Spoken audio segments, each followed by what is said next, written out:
Okay, so my dad is a very high open individual, and I tend to be pretty high open too. And when I was a teenager, we used to do lots of climbing, and we were staying at the Cliff Lodge at Snowbird for a climbing competition. And my dad gets the idea to rappel down the lobby. And Inside or outside? Inside. Oh. We've done it outside too, but this time didn't get caught that time. We didn't get caught that time. He says, let's do it. Let's go rappel down the lobby. And so we got up in the middle of the night, 3 o'clock in the morning. This atrium, this lobby is about 90 feet to this spot right here. And so we got our ropes out we were going to do the top level, but there were some employees on the next level down, the next balcony making out.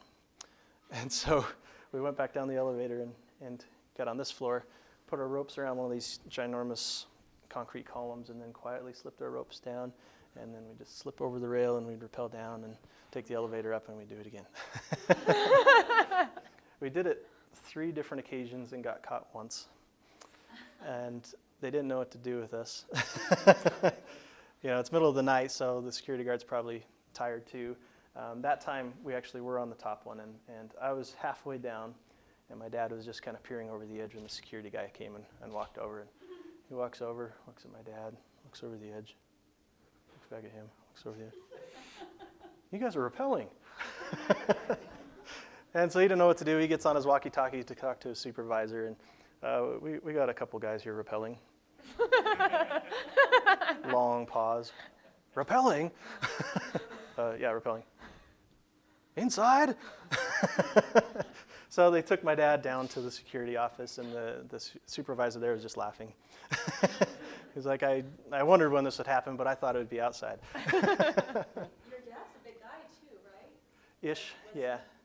Yeah, he's... So for him to rappel down, that was surprised. Yeah. That's a perfect example of someone high open. It's like, that sounds like an adventure, let's do it. And when I was a teenager, I was always the one to go first. He'd have the idea, and I would be kind of like, I don't know if we should do that. And he'd be like, no, it's cool, we'll just send you first. That's high open. And it's how you deal with ideas, how you approach new ideas. Conscientiousness is how you approach tasks. So someone that's high conscientious likes organization. They like schedules. They like details and perfection. They like discipline. Everything's very organized with high conscientious people. Low conscientious, they don't want the nitty-gritty details. They don't want that grain. They want the high-level ideas, big ideas. Okay, instead of getting into the minutia. Any guesses on what I am?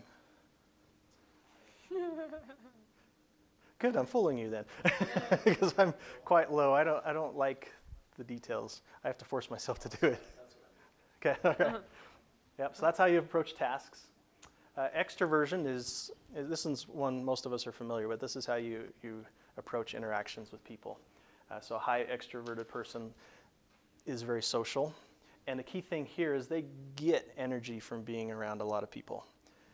A low person is just the opposite. They go to a networking event and it takes some of their energy. They have to go recover somewhere and get their energy back. That's kind of the key differentiator between the two. Low extraversions need some solitude, but they also tend to be pretty good listeners because they'll just listen to their high extroverted friend and things are going fine. But with a lot of these spectrums, we don't want to be labeled. Some of it's situational, and some of us will fall somewhere in the middle on these scales. And so at least with the extroversion scale, there's this other term called an ambivert that they came up with, which is kind of like a situational extrovert. And that's probably where I fall. There's some areas where I'm very social and very outgoing, and then other times where I just don't want to talk to anybody, and I just want to be alone. I'm finding that a lot of people are like this, that it depends on where they are, determines how outgoing they are. And what they're doing. Yes, absolutely. I'm going to skip some of this stuff. Agreeableness, so this trait is how you deal with others, and in particular with cooperating with other people. Someone that's high agreeable are the ones that are very easy to get along with. They're the ones that are likely to say yes. Non-verbally, you'll see them nodding a lot and smiling a lot. They're agreeable. They care what other people think. Somebody that's low agreeable are more practical. They tend to be more skeptical. If you make a claim, if I show one of these slides saying you should totally do this nonverbal cue, it'll help you in your job search. I don't know, I need to confirm that. Okay, those are the low agreeable people. 56% from weak ties. It's like, yeah, right. Okay. And we all, again, fall on some spectrum, and it may depend on the situation. And then neuroticism, the last of the 5, is how you deal with stress. A high neurotic, those are the worriers, more prone to mood swings. And a low neurotic are the calm, stable ones that just kind of go with the flow. Now, you'll see this a lot in movies where they'll try to pair a high neurotic with a low neurotic. There's lots of pairings of actors and characters that way because hilarity ensues. Weekend at Bernie's, I don't know, there's a bunch of them where you'll get those incompatible personalities. Just calm down. I can't calm down. My serotonin takes too long to produce. Okay? So it makes for good stories, but it can be stressful in a relationship. Just having that understanding that if you're a high neurotic or that someone you're working with can give you some understanding and some empathy so that you're not just telling them, just calm down. Just because it's easy for you doesn't mean it is for them. Cool, so that is like 10,000-foot level on personality science, but it's another facet to mirroring. As she was saying, we want to try to mirror non-verbally and verbally. And as part of that, she mentioned the resume matching.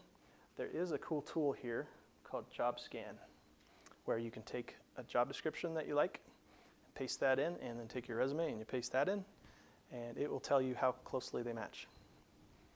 It's automated resume mirroring. And then in addition to that, to look at the personality science, we can actually predict people's personalities from this factor with about 70% accuracy. From their nonverbals, gut feel, we're pretty accurate on guessing what it is. And so if you're going to go into a job interview and you know or guessing that they're high conscientious and like details, you can do long, more detail-oriented answers. If they're high neurotic, you can talk about how your skills and background is going to make their lives easier. I'm going to make sure your database is up. I'm going to make sure you're not getting called in the middle of the night. Soothing that neurotic side of him will help him feel better.